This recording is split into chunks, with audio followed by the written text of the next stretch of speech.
Queridas irmãs, queridos irmãos, nossas experiências no crescimento da alma são intransferíveis. São um tesouro que cada um vai assimilando, vai guardando e medindo. Algumas pessoas vivem na terra sonhando com uma vida inútil, muitos dos quais procuram por ela e desejam que o seu viver seja um estado de alienação, onde não haja nada que faça sofrer, onde não exista nenhum espinho que machuque a carne, onde não haja desafios. Daí ser o sonho dos seres atrasados que ainda somos, ganharmos na loteria sozinho. Porque imaginamos que os nossos problemas são todos eles originados na falta de dinheiro, na falta de bens, de oportunidades, e que se nós tivéssemos tudo isto em uma grande dimensão, estaríamos livres então para vivermos de maneira suave e confortável. Este pensamento, cuja ingenuidade é o único atributo que é capaz de justificá-lo, ao mesmo tempo que espelha uma equivocada avaliação da jornada humana, demonstra também uma ignorância e uma imaturidade daquele que o cultiva. Porque certamente, se em um milagre ele encontrasse uma lâmpada de onde um gênio saísse e lhe desse todo o tesouro que ele aspirasse, 15 dias depois, se muito, estaria procurando a lâmpada de novo para ver se não voltava ao que era antes. Tal a quantidade de problemas que passará a ter a partir daquele instante em que a sua solução lhe fora entregue. Não consultamos o raciocínio quando fazemos esse tipo de construção nos nossos mais profundos pensamentos. Seria bom se eu ficasse rico. Bom para quem? Ah, porque aí eu não ia ter que me preocupar em trabalhar. Já começava errando. O sonho de todo mundo que quer ficar rico é não trabalhar. É tornar-se um inútil. Um inútil que consome, um inútil que pisa nos outros, um inútil que manda, um inútil que compra as pessoas, um inútil que paga, um inútil que se mata, com todos os excessos. E é geralmente a primeira coisa que estes sonhadores ingênuos pensam em fazer: parar de trabalhar. Você já pensou nisso também, não é? É, eu sei. Mesmo aí em casa, quietinho atrás do computador, muita gente está sonhando em botar o burrinho na sombra. E olha, para fazer isto, se este é o seu sonho, é muito fácil. Procure uma sombra e fique lá. Porque aí o burrinho já está na sombra. Porque a pessoa que pensa desse jeito está demonstrando que o seu raciocínio não é muito maior do que desses animais, que tem raciocínios episódicos, que ainda não tem o conhecimento das coisas dentro de um padrão linear que tenha começo, meio e fim. Quer apenas resolver aquele seu momento e depois a gente vê o que dá. Então as pessoas que vivem com estas aspirações de viverem na terra sem sofrer, se parecem com estas pessoas que querem ganhar na loteria. E que a partir de então, agora sim que a minha vida vai ser boa. E enquanto não ganha, ela é sempre uma infeliz, sempre uma pessoa triste, sempre uma pessoa que, insatisfeita, quer ter mais. E olha que coisa interessante, um estudo recente feito por 2 universidades da Inglaterra constatou um fato muito significativo. 2 instituições de renome internacional na Inglaterra, ligadas à área da psicologia, estudaram a questão da riqueza e fizeram nos seus projetos todo um estudo aprofundado para entender o que a capacidade econômica, a capacidade do poder produzia naquelas pessoas que a buscavam. E a conclusão foi a seguinte, e esta conclusão está publicada em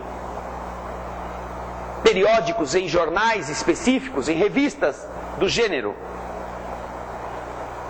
Você pode pensar que uma pessoa que ganhe por mês 2 milhões de reais esteja feliz. Qualquer um de nós, se ganhasse muito menos do que isso, já estaria contente. Mas faz de conta que você por mês ganha 2 milhões de reais. Você com isso não tem problemas financeiros, não tem problemas de pagar no cartão no dia bom para cair o pagamento daqui a 45 dias. Você não tem que pensar em ficar parcelando em 18 milhões de vezes para poder comprar a sua televisão LCD que você quer ter na sua casa. Todas aquelas continhas de cabeça que você vai ver se já vai ter caído o pneu do carro que você teve que comprar com a prestação do ferro elétrico que você gostou e vai agora pendurar no cartão, se vai dar certo, se não vai acabar ficando muita prestação e pouco dinheiro, você já não precisa fazer cálculo nenhum. 2 milhões por mês. E então, pode-se pensar, não é? Que isso já fosse capaz de fazer a pessoa feliz. Mas os estudos destas 2 universidades demonstram que isso não deixa a pessoa feliz. Não. Olha só como é o ser humano.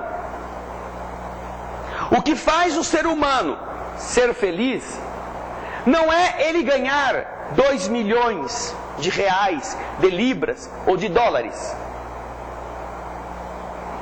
É que ninguém ganhe mais do que ele.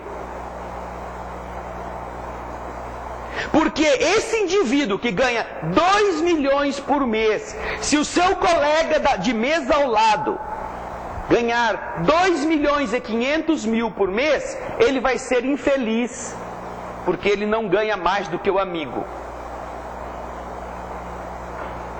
Ele não vai sossegar enquanto ele não conseguir ultrapassar aquele que ganha mais do que ele. Psicologicamente falando, ele não diz assim, mas o que eu estou querendo? Já estou com 2 milhões por mês, eu não vou ficar me incomodando com esse carinha que está aí ganhando 2. Não, ele vai falar assim, pô, bandido, hein? O que esse cara está fazendo que ele ganha mais do que eu? E aí fica rotando que ele é mais poderoso do que eu, que ele fica me olhando de cima. Ainda vou passar a perna nesse cara. Não vou ficar sossegado enquanto eu não chegar aqui por cima dele. Vejam só. É isto que equivocadamente pensam as pessoas. Seja quando ganham muito ou quando ganham pouco. Não é o fato do quanto ganham ou do quanto precisam. É o fato de quem é que ganha mais do que ele.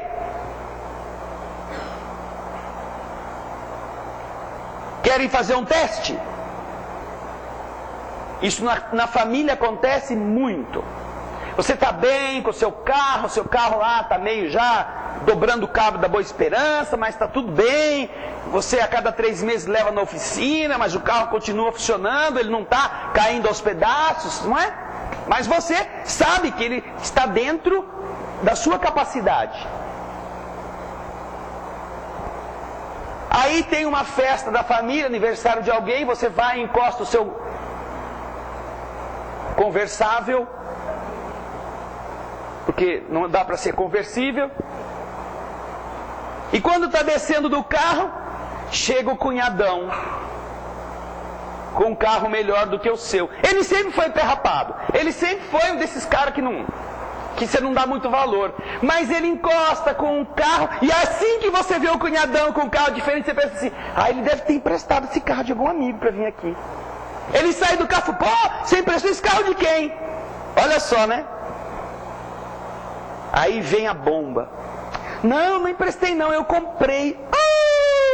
E acabou a festa. Comprou! E se ele não se segurar, ele é capaz de pular em cima do cara. Comprou com o que, seu bandido? Não. Ai, que bom! Que bacana! E aí lá dentro começa, né? Esse cara comprou um carro melhor do que o meu. Isso não pode ficar assim não. Agora, onde vai ter uma festa, eu vou chegar com essa coisa velha, horrorosa, caindo os pedaços, e ele vai chegar de carro bonito. Então, orgulho, vaidade, fazem aquela pessoa começar a pensar: não, eu tenho que comprar um carro. Eu vou numa loja, eu vou ver quanto que é que paga. Ele não sabe se o amigo comprou com dinheiro roubado, com dinheiro do tráfico de droga, se ele comprou honestamente, porque ele economizou, e de tanto comer de graça na sua casa, ele ia juntando dinheiro e acabou comprando o carro. Tá vendo, seu otário? Você pensa o quê? Domingão, e economiza 30 conto cada domingão e vai juntando.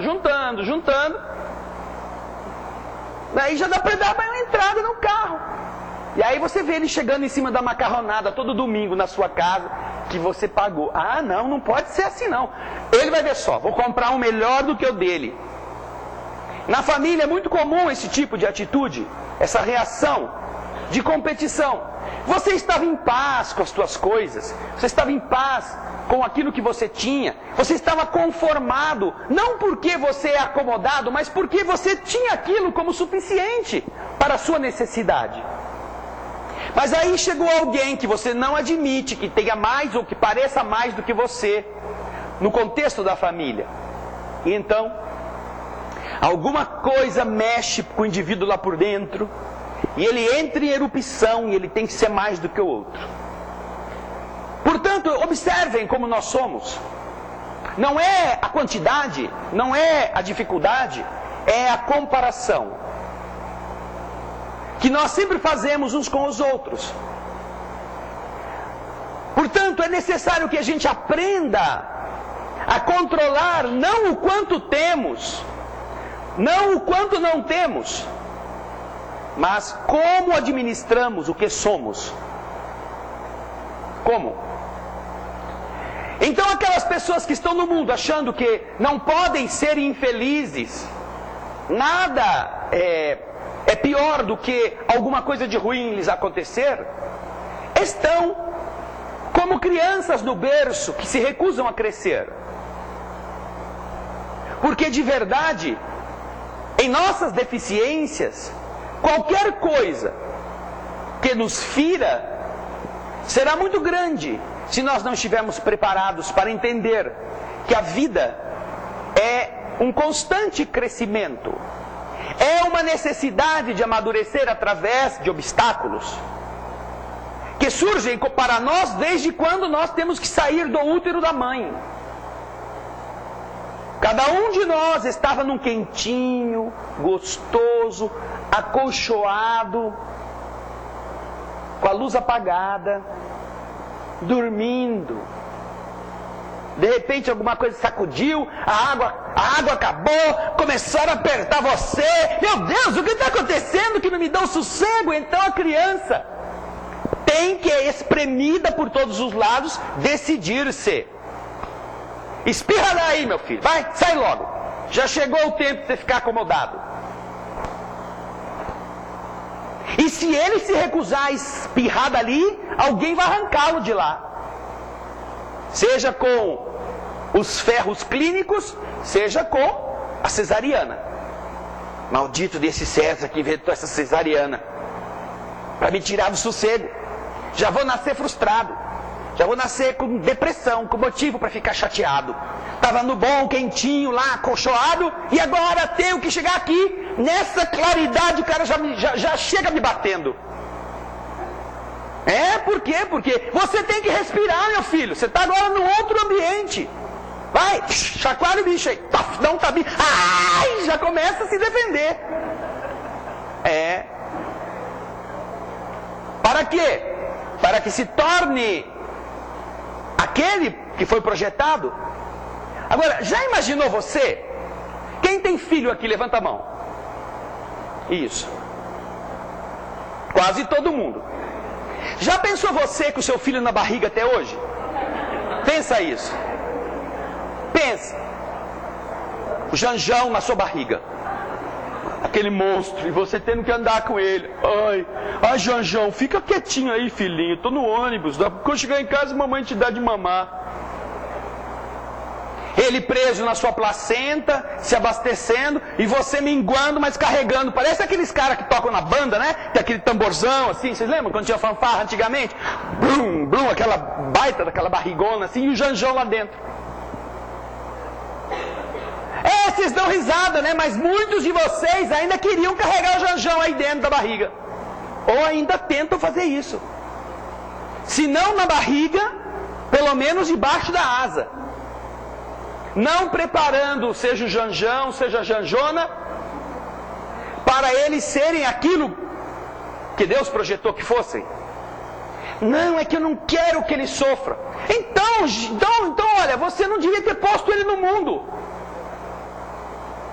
Porque, do mesmo modo que você teve que sofrer para ser a mãe dele, e você, tenho certeza, não se arrepende,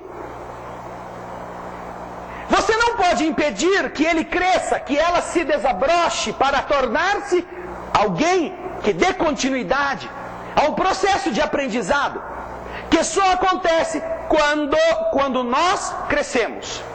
Quando nós padecemos, quando nós sofremos, é só aí que a gente aprende. Portanto, o sofrimento não é uma coisa que foi criada por Deus para nos fustigar. Não. É algo que está em nossa maneira de interpretar a vida. E que, por equívoco nosso, nós interpretamos como algo ruim. Quando, na verdade, isto pode ser algo muito bom. Eu costumo sempre lembrar aqui de um exemplo que é facilmente assimilável. Por isso que eu não mudo muito esse exemplo. Você vai viajar com a sua família. Seu carro está ótimo, levou no mecânico, está tudo bem, você pôs todas aquelas tralhas que você vai fazer, né? Vai para a praia, vai para a montanha, enfiou tudo no carro, chegou na sexta-feira, chegou do serviço, botou as coisas para as crianças dentro do carro, colocou tudo, amarrou com bastante elástico para a coisa não sair voando, e pegou a estrada. É longe, está de noite, mas seu carro é bom, carro potente, carro, né? Revisado. Não é que nem o carro do meu cunhado. Não, carro melhor do que o dele. Começa a chover na estrada, mas você não tem medo, porque você é um as no volante. E a chuva vai aumentando, vai aumentando. A sua mulher te cutuca e fala: Benzinho, vai devagar. Não, confia em mim, eu confio no meu taco. Vai, mulher, fica aí, pode dormir. Não, Benzinho, vai, tá chovendo, é perigoso, não vai tão depressa assim. Vamos mais devagar que a gente chega também do mesmo jeito. E então, depois de alta madrugada, o carro começa a falhar. E ele acelera, ele pisa no acelerador e nada do carro funcionar. Dá seta, encosta e aquela chuva caindo. Meu Deus! O as no volante agora está humilhado pelo carro. A família, a mulher: Benzinho, o que aconteceu? Ai, não sei, mulher, fica me perguntando essas perguntas difíceis, eu vou lá ver o que é. Já vai pegar esse carro. Aí sai lá, esqueceu o guarda-chuva. Aí vai estar se molhando, abre o capô assim naquela escuridão, só os raios estão iluminando o céu, a estrada está vazia, não tem lá quase ninguém, e ele está lá: ai meu Deus, dá um soco aqui, dá uma apertada de parafuso lá, né? E nada do carro pegar. Aí ele percebe que tem uma placa indicando que a 1,5 km tem um posto de gasolina. Posto de gasolina, geralmente tem mecânico, tem alguém. Ele chega então, dá um pontapé no pneu do carro, desgramado, vou trocar você quando chegar lá, você vai ver me fazer passar essa vergonha aqui, com meu filho, com a minha família aqui dentro, você na chuva me deixar na mão, bandido. E fala todos os palavrões possíveis nessa situação difícil. Fala para a mulher, mulher, fica aí com as crianças, que eu vou lá buscar o mecânico. Então, não tendo outra coisa para fazer, sai para andar na chuva. E achando ruim com o carro, achando ruim com todo mundo, achando ruim com Deus, achando ruim com o mecânico. Porque é horrível você ficar parado de noite numa estrada sem conseguir sair do lugar.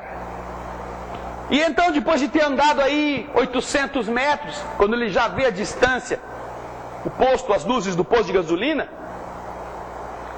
ele chega numa região, começa a ouvir um barulho, vai se aproximando daquele barulho alvoroçante, aquele barulho, não é? Enorme. E então, quando dá um outro raio e o clarão ilumina a estrada, ele percebe que a enxurrada havia levado a ponte. A estrada tinha sido corroída pelo córrego que havia se transformado num grande rio por causa da chuva. E na escuridão e na velocidade que ele vinha, se o carro não tivesse morrido, eles teriam morrido. Ele e sua família inteirinha estariam agora voltando ao tempo em que eram peixes, nas encarnações muito antigas. Ele então fica pálido, sabendo o que seria o seu destino. Sabendo agora que não pode chegar do outro lado do rio, até o posto, tem que voltar para o carro. E então a mulher dele está esperando por ele, quando vê aquele vulto chegando, não entende nada, porque o rapaz deita em cima do capô do carro e começa a beijar o veículo. Ai, carrinho santo, juro que eu não vou te vender não, você vai ficar comigo o resto da vida. Que bom que você fez isso comigo. Porque senão, se não fosse você, eu teria feito comigo e com a minha família uma tragédia. Não mudou nada. Nada mudou. O carro está quebrado, a chuva continua chovendo, a noite continua escura. Mas o que mudou foi o homem que entendeu que era muito melhor que o carro tivesse quebrado do que ele tivesse naufragado.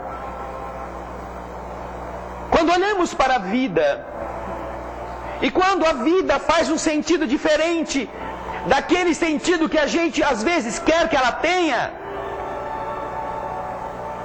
nós voltamos aos eventos que nos feriram e agradecemos. Agradecemos por termos tido aquela doença quando pequenos. Agradecemos porque aquela pessoa que amamos nos traiu um dia e nos fez sofrer. Agradecemos porque em determinada época um patrão mais duro conosco nos demitiu do emprego. E nós agradeceremos sim cada coisa que pareça ruim, que nós estaremos enfrentando na vida, quando chegarmos do lado de lá e entendermos que aquilo que parou momentaneamente o nosso ímpeto afastou a gente do abismo, alterou em nós as vibrações ruins, fez a gente olhar a vida com outros olhos, nos fez ser mais capazes para superar desafios, E quando isto se transforma em algo consciente, nós não mais gastamos tempo chorando pelas tragédias. Nós passamos o tempo perguntando: bem, se isto está me incomodando, se isto está me fazendo mal, se isto me faz chorar ou me faz abater, isto tem que me ensinar alguma coisa. Eu só estou deste jeito porque eu estava acomodado ou acomodada dentro do útero da vida. Mas chegou a hora de nascer, chegou a hora de olhar a luz, chegou a hora de crescer. E então é preciso muitas vezes que estas coisas ocorram, sem que elas tenham o poder de nos destruir, para que nós, a partir de então, cresçamos naquela área que está fragilizada do nosso ser. Pessoas há que são traídas pelos afetos e que superam esta traição, sofrem, claro, mas são capazes de entender a fraqueza da outra ou do outro e deixar que este outro ou outra siga o seu caminho, enquanto ele ou ela seguem o que eles agora seguirão. Mas pessoas há que não suportam nem que o companheiro ou a companheira olhe do lado para ver quem é que está na calçada, e que transformam isto em um cavalo de batalha, em uma guerra, e que querem ser felizes hostilizando por desconfiar e por não ter convicção do seu afeto, como se a felicidade fosse estar casado com um boneco ou uma boneca, teleguiado pelos fiozinhos que você instala na pessoa.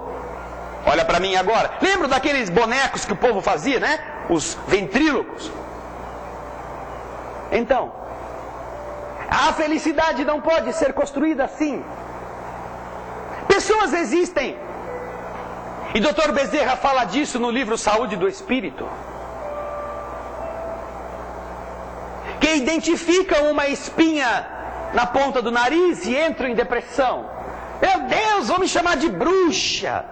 Que coisa horrorosa é esta? Se eu apertar fica pior, porque é aí que a coisa cresce mesmo. Fica o nariz em cima do outro. Ai, vou ficar trancado em casa, porque também não posso pôr um band-aid, que vão pensar que eu levei o soco. O que eu faço? Passo maquiagem, vai parecer uma verruga da cor da pele. Enquanto há pessoas que têm um tumor cancerígeno, que a debilita, que pode acabar com a vida do seu corpo, mas que enfrentam todos os obstáculos que ele produz com confiança. E então o Dr. Bezerra pergunta, ou melhor, exclama: aquela pessoa que tem um tumor e não se deixa abater por causa disto, pode perfeitamente enfrentar o desafio da espinha. Mas será que aquela pessoa que não aguenta a espinha tem estrutura para enfrentar a outra coisa? Quando nós observarmos então que é a nossa atitude diante dos problemas que vai torná-los grandes ou pequenos, que vai dar a dimensão da sua importância e a dimensão do nosso tamanho como espíritos, nós perceberemos que os problemas que temos nunca acabarão, graças a Deus, porque cada um deles nos educará, cada um deles colocará para nós novos desafios. Todo mundo reclama de filho, porque filho é um problema para o resto da vida. Todo mundo fala que depois que nasce você nunca mais vai ter sossego. E se o negócio é tão ruim assim, por que você tem 2, 3, 4, se deixar 10? Por quê? Porque a gente gosta de ter do que reclamar, mas vê se você dá o seu para o outro. Vê se alguém pergunta para você, está arrependida do Janjão? Não, se precisasse voltava lá atrás e fazia tudo de novo. Fazia 2 ainda. Porque as coisas, sem o Janjão, sem a Janjona, não são iguais na sua vida. Com todo o trabalho que você teve, com todos os esforços que você fez, e com tudo aquilo que você acumulou de experiência para você ser de verdade uma pessoa completa. Se você recordar do dia em que nasceu o seu filho, sua filha, em que você era mãe de primeira viagem, que você não sabia quase nada, e que você achava que qualquer chorinho era fome, você não entendia que aquela criança chorava a noite inteira porque estava com gases, cólicas, e aquilo te angustiava. Você que parou de aprender a desfrutar do sono gostoso depois que seu filho nasceu, porque agora qualquer barulhinho você já está de pé para ver o que aconteceu.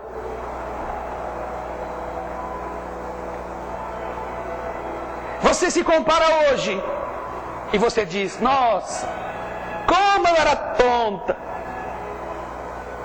como eu ficava apavorada com nada, como eu me desesperava por uma febrinha,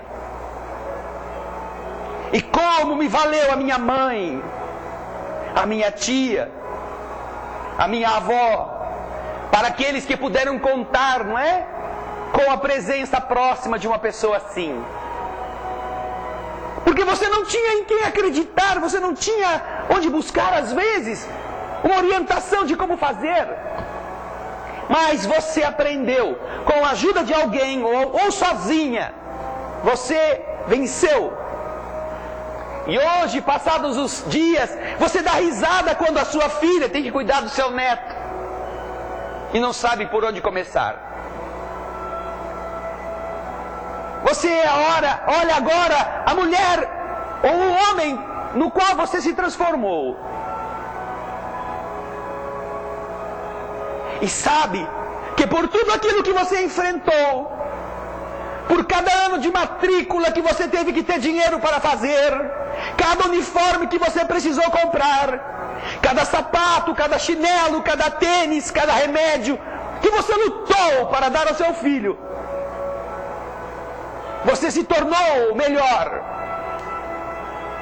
Você não se acovardou, você se enfrentou, você venceu. Mais do que você sofreu. Mas, se a adversidade na nossa jornada é um sofrimento que devamos evitar, este simples exemplo já nos ensina que não será possível você ser feliz fugindo dos compromissos. Você jamais carregará seu neto no colo se você não amar o seu filho, se você não criá-lo, se você não aguentar a barra, com toda a dor que isso possa te causar. Porque uma coisa, uma felicidade, depende de uma dificuldade. Que você enfrente, que você lute. E para vencê-la, você cresça. Daí ser o cristianismo, não a doutrina do masoquismo. Daí ser o espiritismo, não o caminho para o comodismo, para a omissão. Não. Aí serem cristianismo espírita ou espiritismo cristão, o fundamento para que nós não nos desesperemos, para que nós saibamos que as dificuldades são próprias da jornada. Conta-nos Maria Dolores em um dos poemas lindos que escreveu.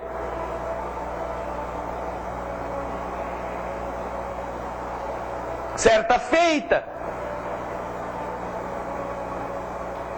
colhida pela tesoura agressiva em remota fazenda, gritou a ovelha aos ouvidos de Deus: por que me expões assim à ventania? Afinal, o que fiz eu? Mas Deus nada respondeu. E então, passado o tempo,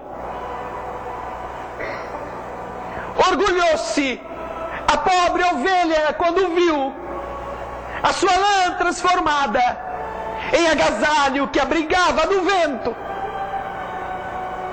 os seus semelhantes, e entendeu que a dor que havia sofrido na tosquia, na verdade, era motivo de alegria. Assim como a dor que sofremos nas derrotas, nas enfermidades, nas despedidas, nas perdas, esta dor será sempre compreendida pela gente no devido tempo, degrau da escada, não parede.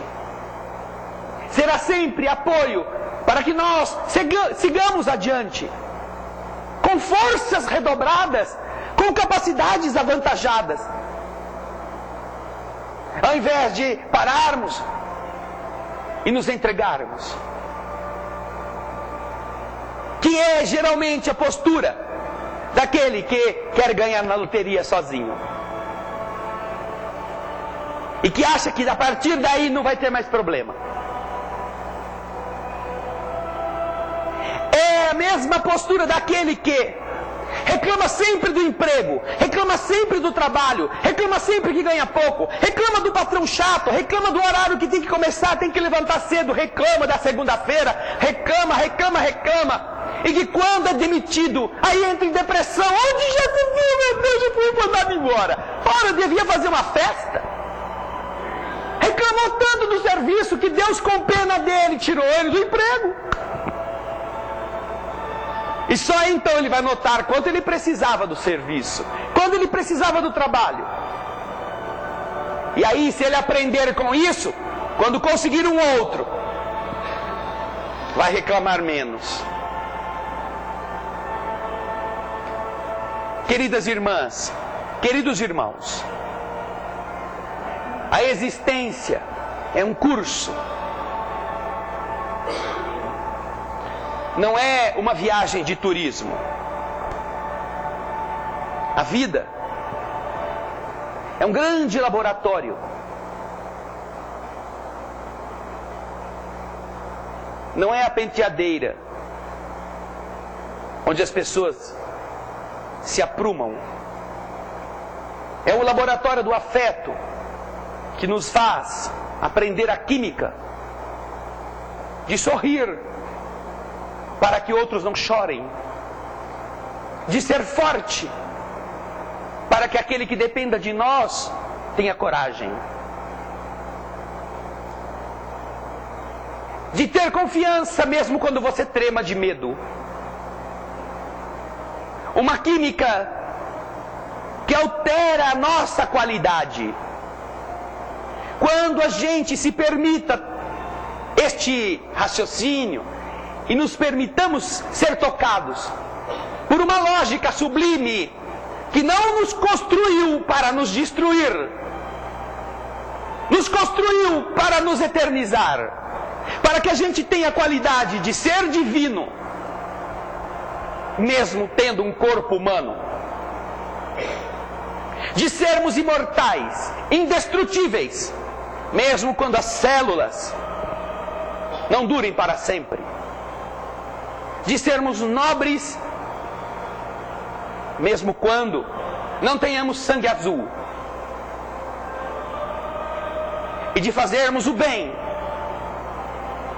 mesmo quando estejamos doentes, mesmo quando estejamos sofrendo, mesmo quando tenhamos motivo para só pensar em nós mesmos.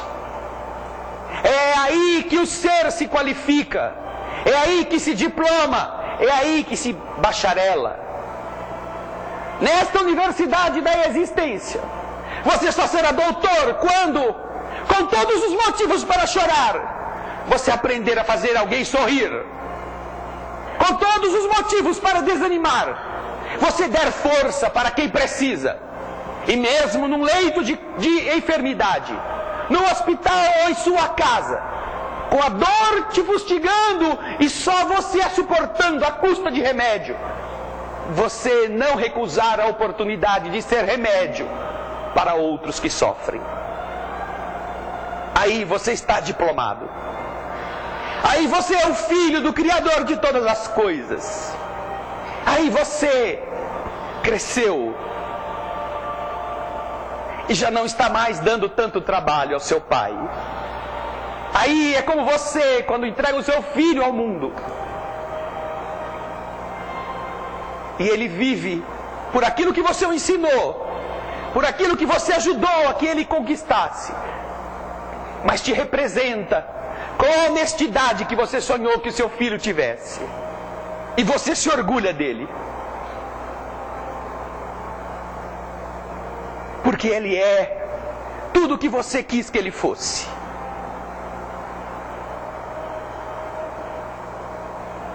Assim haverá de ser cada um de vocês. Motivo de orgulho de Deus. Porque você será tudo aquilo que Deus quis que você fosse. Quando a dor estiver batendo a sua porta, diante dela, lembre-se do homem com o carro quebrado na estrada. Você pode xingar, você pode se revoltar, você pode se abater, você pode querer destruir aquele que está sendo justamente quem está te salvando, quem está te preservando. E que vergonha não será a sua quando você descobrir que aquela situação te fez muito mais bem do que mal. Não passem por este carão. E se é verdade que não devamos fazer uma festa por cada dificuldade que a gente encontre, se é verdade que não devemos converter a busca por problemas em nossa preocupação dominante, se é verdade que não devemos cultuar a dor como se fôssemos sórdidos ou masoquistas, a verdade é que nenhuma dor é maior do que o que você é, do que aquele ser que Deus colocou no mundo. Está faltando apenas entender que ele não foi criado para ficar dentro da barriga da mãe, foi criado para nascer. Cada dor é um parto da sua alma. Não recuse, não aborte, não fuja. Espíritos amigos nos consolam, entidades generosas nos amparam, tutores e mentores espirituais que avalizaram nosso projeto de vida estão ao seu lado, dando força para o momento difícil. Faça a sua parte. Tenha coragem. Tenha paciência. Olhe as outras dores à sua volta, para que isto, não como um consolo, mas como força, te faça passar com um grau mais nobre pela prova que às vezes encontramos pelo caminho. Mas não se esqueça, cada dor que nós criamos demonstra onde está a nossa fraqueza. Você sofre pelo ciúme? Você sofre pela insatisfação amorosa? Aí está a sua fraqueza. Você sofre pela inveja do cunhado? Você sofre porque ele trouxe um carro melhor do que o seu? Aí está a sua fraqueza. Você sofre pela saudade? Não sofra. Sobretudo quando você sabe que apenas se afastam por um tempo e que aqueles que se amam, de um lado ou de outro da vida, continuarão a ter o sentimento nobre que sempre tiveram. Quando nós nos dispusermos a fazer estas coisas, sentiremos ainda mais o amparo de Deus através dos espíritos amigos. E enfrentaremos qualquer obstáculo como verdadeiros filhos da divindade. Que Deus um dia tenha orgulho de nós. Se pode atribuir este defeito à força mais poderosa do universo, mas que se não for orgulho, que um dia o pai diga: eu fiz aquele cara, eu que fiz. Como você fala quando vê seu filho subindo para receber um diploma, não importa do que seja, é meu filho, é minha vida, valeu a pena. Façam isto, porque essas serão sim horas de júbilo para a sua alma. Quando entrarem na sala de passe, deixem que o sentimento de beleza interior e de amor banhe sua alma.